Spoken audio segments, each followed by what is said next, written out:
वज़ीर आला के चंद्रशेखर राव ने दलितों की मुआशी पसमानदगी को दूर करने के मकसद से 4 मंडलों में पायलट प्रोजेक्ट की हैसियत से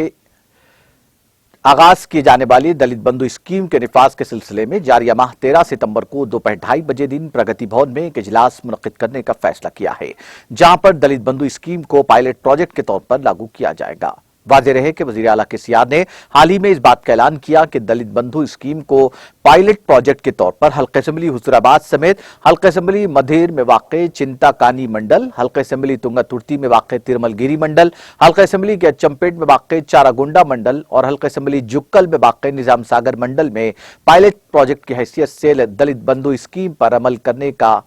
अमल किया जाएगा। इस इजलास के दौरान मज़कूरा 4 मंडलों में दलित बंधु स्कीम को रूबे अमल लाने और इस स्कीम पर मौसर अमलावरी से मुतालिक लाएमल और हिकमत अमली को खत दी जाएगी।